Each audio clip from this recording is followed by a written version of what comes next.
Jean Piaget es uno de los grandes psicólogos del siglo XX. Su obra ha influido además en la filosofía, las ciencias sociales, la pedagogía y las reformas educativas de numerosos países. Sin embargo, y al igual que otros grandes psicólogos, Piaget no era psicólogo. Su formación era biológica y filosófica, y él se consideraba sobre todo un teórico del conocimiento.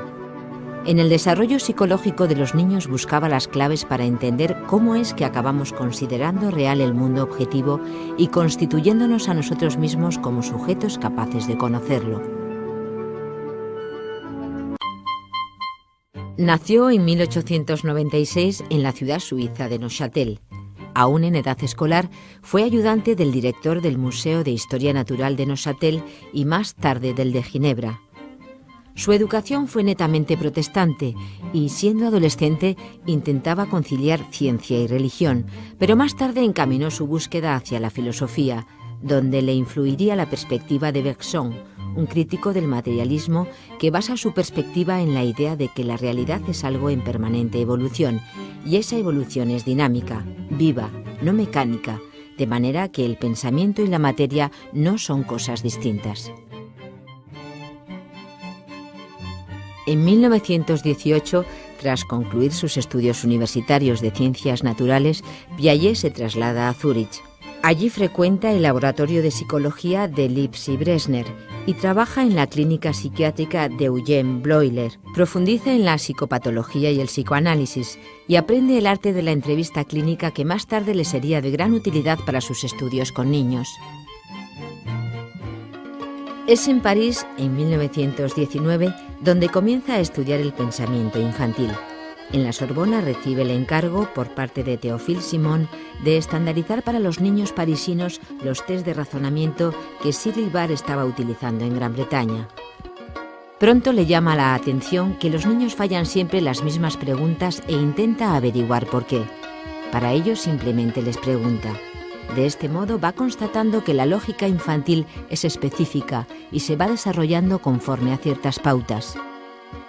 Piaget publica algunos resultados de sus entrevistas con los niños y uno de sus artículos llama la atención de Édouard Claparède, director del Instituto Jean-Jacques Rousseau de Ginebra, dedicado al estudio de los niños y a la formación de maestros, cuyo departamento de investigación pasa a dirigir Piaget en 1921. Allí realiza sus primeras publicaciones importantes que le valen la fama internacional. Además, el nacimiento de sus 3 hijos le proveyó de abundantes observaciones que añadir a su teoría. Libros como El lenguaje y el pensamiento en el niño, de 1923, El juicio moral en el niño, de 1932, o El nacimiento de la inteligencia en el niño, de 1936, han quedado como clásicos de la psicología. Durante los años 40, Piaget profundiza en el estudio del pensamiento preadolescente e introduce cada vez más tareas con objetos en las entrevistas. También emplea la lógica matemática para describir las estructuras intelectuales. Junto con sus colaboradoras Barbel Nelder y Alina Scheminska, comienza además el análisis del pensamiento de los niños en ámbitos como la geometría, la física o las matemáticas. Fruto de esa colaboración son títulos como La génesis del número en el niño, de 1941, o La representación del espacio en el niño, de 1948. En los años 50, Piaget publica algunos trabajos en los que esboza una teoría general del conocimiento que incluye análisis histórico-genéticos y comparativos sobre el desarrollo de las diferentes ciencias. La creación en 1955 del Centro Internacional de Epistemología Genética en Ginebra proporciona el empuje decisivo a su pretensión de construir una epistemología genética sistemática.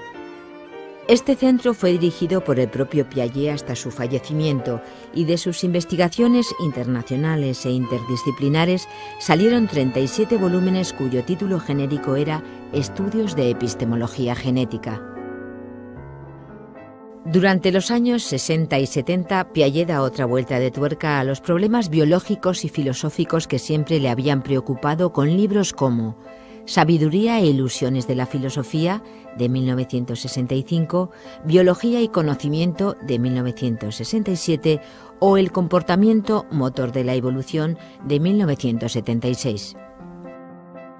El legado de Piaget se concreta en más de 50 libros y alrededor de 500 artículos.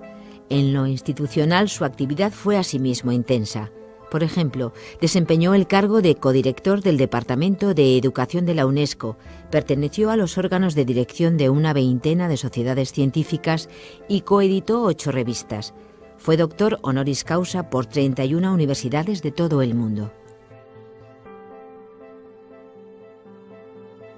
La herencia intelectual de Piaget continúa vigente en casi todas las teorías del desarrollo, en parte de la psicología comparada y en la psicopedagogía.